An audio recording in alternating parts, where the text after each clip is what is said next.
Hello everyone, welcome to my channel.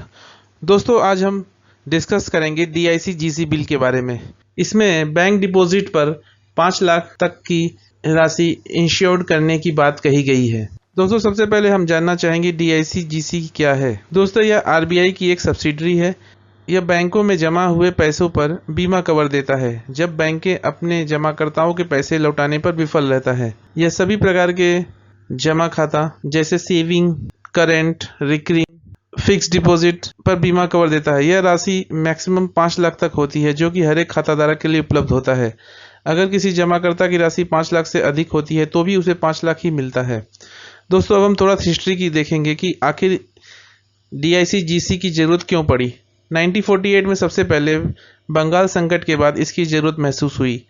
1949 में फिर से यही बात सामने आई, लेकिन इसे तब तक के लिए रोक दिया गया क्योंकि RBI सभी बैंकों के लिए निरीक्षण के लिए पर्याप्त व्यवस्था सुनिश्चित करना चाहता था। 1950 में रूरल बैंकिंग इंक्वायरी कमेटी ने भी इस बात का समर्थन किया। 1960 में पल्लई सेंट्रल बैंक लिमिटेड और लक्ष्मी बैंक लिमिटेड के डूब जाने के बाद इस पर गंभीरता से विचार किया गया। 21 अगस्त 1961 को DIC बिल पार्लियामेंट में पास किया गया और 1 जनवरी 1962 को यह एक्ट लागू हो गया। दोस्तों, DIC-GC सभी कमर्शियल फॉरेन बैंक जो कि इंडिया में है, central, state, urban cooperative bank, regional rural bank और लोकल बैंक जिसने भी DIC-GC की कवर ले रखा है, उन सभी पर लागू होता है। दोस्तों, अब हम देखेंगे कि DIC-GC का एक्ट कहाँ कहाँ काम नहीं करता है, मतलब किस डिपॉजिट्स पे यह लागू नहीं होता है।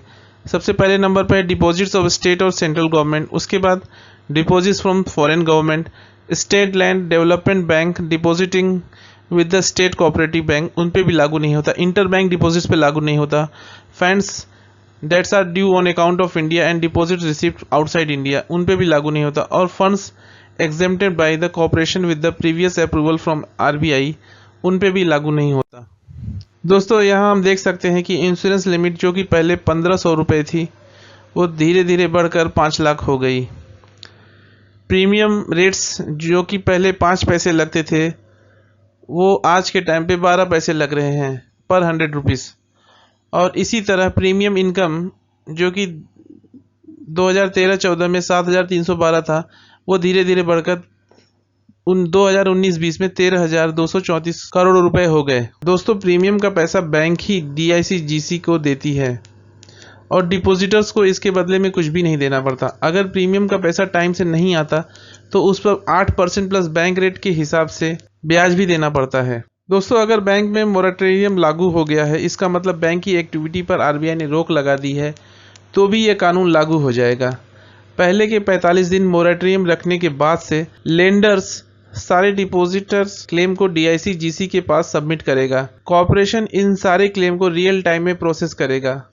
कुल मिला के 90 दिन के भीतर यह प्रक्रिया पूरी हो जाएगी। हालांकि बैंक से इसका कोई लेना देना नहीं होगा। दोस्तों, हमारे फाइनेंस मिनिस्टर ने यह भी बात कही है कि पहले के केसेस पर यह एक्ट लागू नहीं होगा, लेकिन जो बैंक मोरेटोरियम में है उन पर यह कानून लागू हो जाएगा।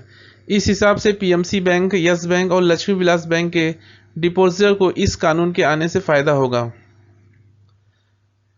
यह कानून 98.3% डिपॉजिट्स अकाउंट को कवर करेगा और अगर वैल्यू की बात की जाए इन टर्म्स ऑफ वैल्यू, यह 50% डिपॉजिट्स को कवर करेगा। दोस्तों, आगे चलकर देखना यह होगा कि यह बिल किस प्रकार से डिपॉजिटर्स के मन में बैंक के प्रति विश्वास को बढ़ावा देता है।